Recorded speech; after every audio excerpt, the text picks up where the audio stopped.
Salut tout le monde, bienvenue sur Podcast Magazine. Aujourd'hui, on retrouve Gabriel. Salut Gabi, ça va? Salut Jean-Pierre, ça fait plaisir de te retrouver. Eh ben, c'est réciproque. Aujourd'hui, Gabi, tu vas nous faire une petite revue de presse? Exactement. Eh ben, on t'écoute. Alors donc pour cette première revue de presse de l'année, j'ai envie de dire, nous allons relater les fêtes de décembre. On va commencer avec Noël. Noël qu'on a passé avec des températures équivalentes à celles du mois de juin.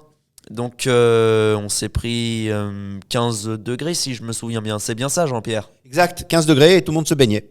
Exactement, on se baignait en plein mois de décembre. Le dérèglement climatique se fait ressentir notamment aux États-Unis d'Amérique. Ah là, c'était autre chose. Hein. Ah oui, et plus précisément dans l'état du Nevada, Exact. où ils se sont pris une bombe cyclonique, c'est le terme exact. Ils se sont pris moins 55 degrés. On va épargner les détails, mais Il y a eu une vingtaine de morts. une vingtaine de morts et moins 55 degrés dans un des états les plus chauds des États-Unis, le Nevada qui est quand même Un désert. un presque désert, oui. Enfin oui, un quasi désert. En parlant de ça, on va revenir un petit peu sur Noël. J'étais censé vous faire un petit truc sympa l'an dernier, mais finalement ça s'est pas fait.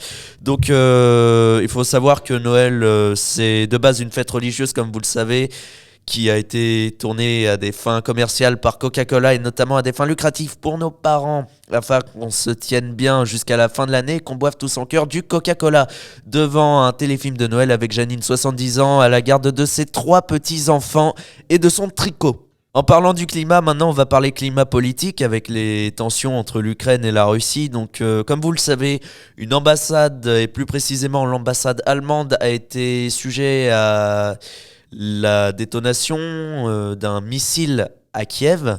Donc comme vous le savez, le fait de détruire ou dégrader une ambassade d'un pays dans un autre pays, quel qu'il soit, c'est comme si on s'en prenait directement au pays concerné. Il serait drôle de voir que l'Allemagne déclare une fois de plus une nouvelle guerre mondiale, mais cette fois-ci du côté des gentils.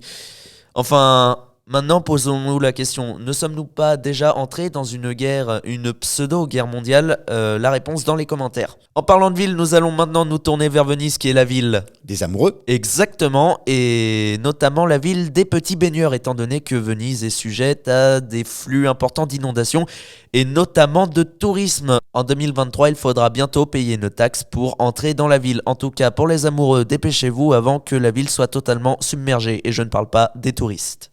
Merci Gabi, c'était en effet la première revue de presse de l'année 2023. Eh ben, on vous remercie pour votre écoute. On attend bien évidemment vos commentaires. Et puis on se retrouve très bientôt pour un nouveau podcast. À bientôt, bye bye.